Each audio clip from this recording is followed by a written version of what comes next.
defining break in your career? Well, I may surprise you by my answer, but I don't think I've made it yet. It's always good to stay hungry, but I mean, you've got a pretty good resume, so let's assume you've done pretty well. Well, I do recognize this, but you know, looking back, it's work, ambition, loyalty on a constant and daily basis. I was very proud when I joined the leadership team of Hydro-Québec, and I was a young woman at the time with young children. My life was much more complex than it is now because I had family responsibilities. And finally I made it through. So I thought, well, I've done something. And now I have 3 young professionals that are self-assured and looking forward to their own future. And then I got involved at the international level, first from a Canadian perspective, from Montreal, and made it through the board of directors, and someone told me, why don't you run to become chair? And I thought, actually, why don't you run to become chairman? And I thought, well, there's never been a chairwoman in some 100 years of existence, maybe I can do it. Before me, the chairperson had been claimed the position. Well, believe it or not, I got a position. And I went through a demanding electoral process for a few months, almost a year's time. Finally was elected for a 3-year mandate. And then again, I thought, well, maybe I've accomplished something here. Second point I want to stress. But my mandate will be coming to an end next year.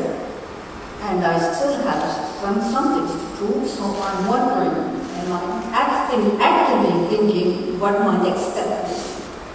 What do you think? What's your next step? I'm not going to tell you here. Okay, let's go. Dalia, what about you? You know, you've already done extremely well. What was your key breakthrough? It's all live, I think. So I think my answer is different from yours. Whereas I don't think I had, she hadn't had her defining moment, and I don't think that I had one defining moment. I think it's a multiple of defining moments. It doesn't necessarily have to be one big breakthrough, but sometimes small moments in your life really, cause a big impact on the direction that you're going. So for me, if I look back at my career, I started off in a marketing job, and then I decided I want to start my own business. Have you always been with GE? I haven't, so I'm getting to that now. I ran my own business actually for 5 years, and I was very young and decided that I want to kind of follow through on that, but I had that entrepreneurial spirit and I wanted to try that out.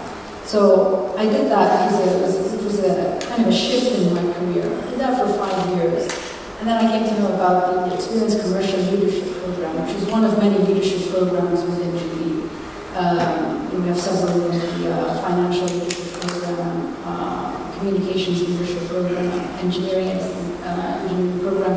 And this was more focused on marketing, but it was in the energy sector. And I didn't have any background in the energy sector. But I said, you know what, GE is a great company to work for. It's multinational, it's global, and there's so much that I could learn from.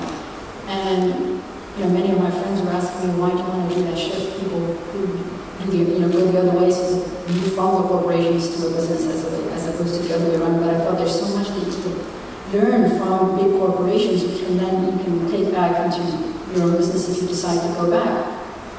So I did that for 2 years, and I went to one of my rotations. It's a program that has 4 rotations, each rotation about 6 months, and you get the opportunity to travel and to work abroad. So I worked in Atlanta at the energy headquarters for 6 months, which was a great experience for me. I had my daughter at that time, so I had to manage the rotation to have it timed with her summer break, and she was very flexible about that.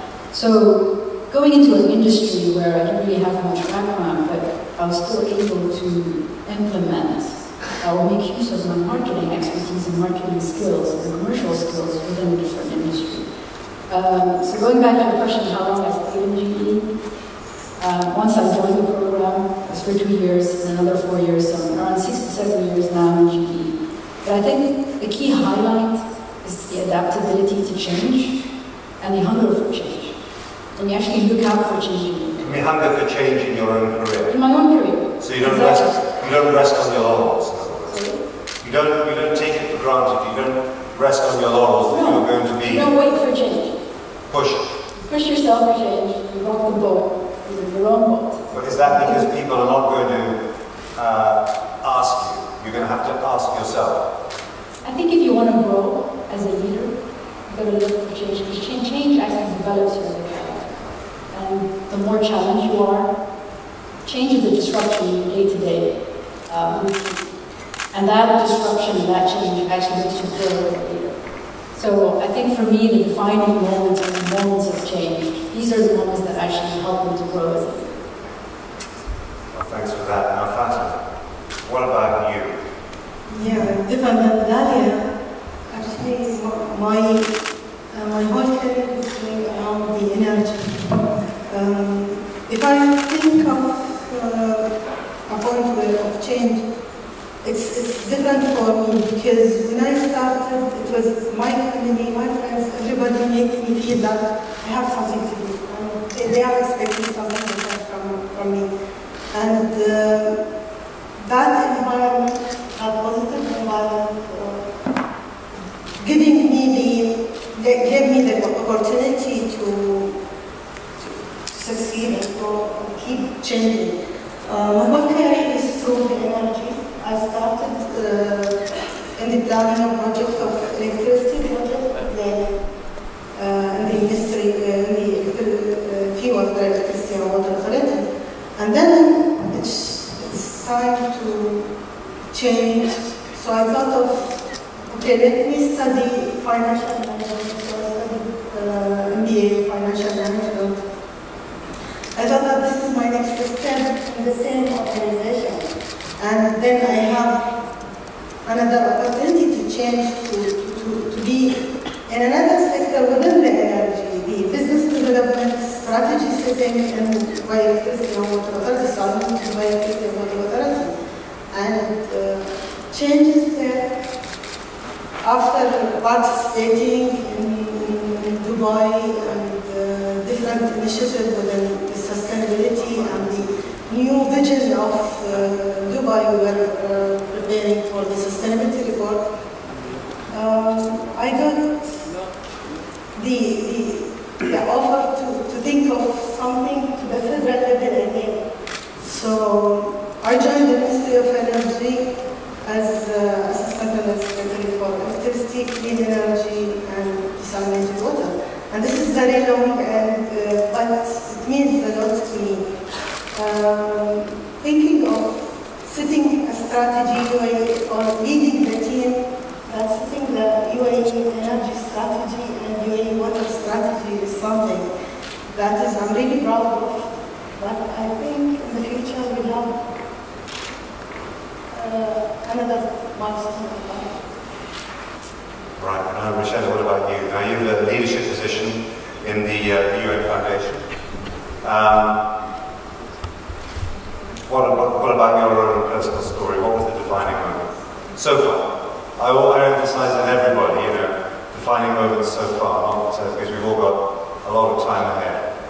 So I'm going to go back to when I was 10 years old, and my parents took me on a very rainy day to see a renewable energy technology center. And this is way back when, I'm not even going to admit the year, and it was before solar was fashionable. And as a 10-year-old, even though it was raining, I was inspired. And I never forgot that. And I never forgot, even though my career has taken several different stages, not all of which have been focused on energy, although most have been focused on sustainability and development. It was that inspiration, I think, that really planted a seed in me that made me want to look at caring for the planet and also caring for sustainable development. And that's something that I've carried through with me throughout my career. And I mention that here because one of the things that I really value when I come for the last 4 years to WFES is seeing the young people here, is seeing the children here, and really thinking about not only our own careers, but what inspires us, what gives us passion. And I'm very, very grateful that I'm actually able to work on my passion in my career, and I think that gives me an inspiration, and really what we can be carrying over to the next generation as well is help our kids, help our grandkids to see what they can be engaged in and get them inspired young. So it's for all four of you, there's ambition, there's passion, there's a vision to, and also a desire to keep on going and find new challenges. Now, you might argue this isn't a uniquely female phenomenon, that's the sense what men have done well in their careers have always had as well.